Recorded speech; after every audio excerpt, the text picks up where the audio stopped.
Alright mga pangga, so ito na yung nabili natin na building mga pangga na gagawin nating bahay soon. Ayan siya, sobrang laki nito mga pangga. Extend hanggang dun sa kanto na yun. Ayan o, ayan, dyan. So yung gagawin natin ngayon mga pangga, i-check natin yung nabili nating abandoned building, kung ano na yung sitwasyon ngayon. Ayan siya mga pangga.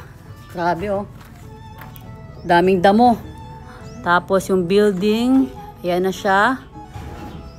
Ayan, hindi talaga siya natapos mga pangga. Ayan.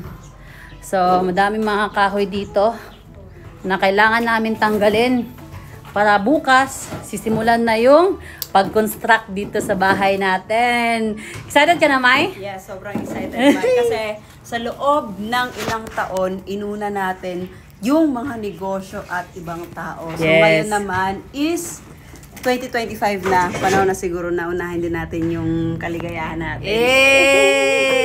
Alam mo yun, yung marami kami negosyo pero nagkikitira lang kami. Yes, ang dami nagsasabi, grabe naman kayo, ang dami yung negosyo pero wala kayong sariling bahay. Gaganon. Pero sige lang, okay lang naman yun. At least, meron naman kami nilook forward na ganitong plano. Diba? Hindi nila alam yun, pero ngayon, alam nyo na.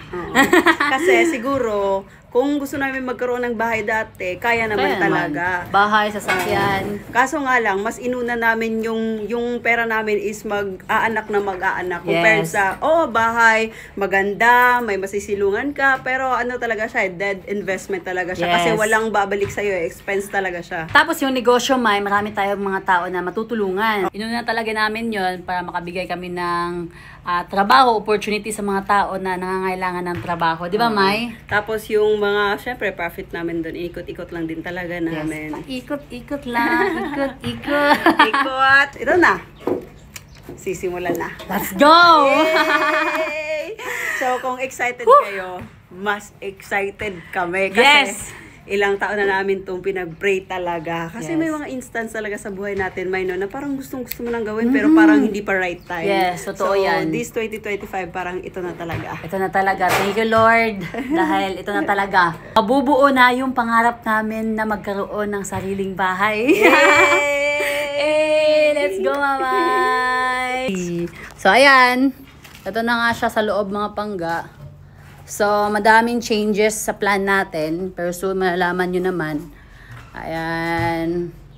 So, sobrang laki talaga niya mga pangga. Ayan. So, hindi lang yan talaga yung plano. Meron soon na malalaman nyo din. Pero as of now, hindi ko muna sasabihin. Basta ito na yung nabili natin na building. Ayan mga pangga. So, ngayong araw na ito mga pangga, darating yung mga gagawa dito sa bahay natin. Pero bukas talaga sila magsisimulang magbaklas o magbakbak sa mga kailangan bakbakin na mga semento.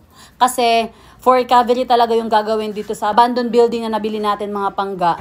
So habang nag-aantay tayo sa gagawa dito sa bahay natin mga pangga, naglinis muna kami sa labas kasi sobrang daming basura. Buti na lang talaga, andito yung kapatid ko para tulungan tayo. So last time dito sa gym kasi sobrang daming basura din. Kung nakita nyo yung vlog namin, kami yung nagkuha ng mga basura lahat. Pero ngayon, hindi na namin gagawin kasi ganun pa rin yung mga tao. Tapon ng tapon kahit saan yung mga basura nila. After namin manguha ng mga basura, mga pangga, umulan na. Hindi na tayo pwede mapatuloy. Antay na lang natin yung maggagawa dito. Kasi ayan, andito na sila.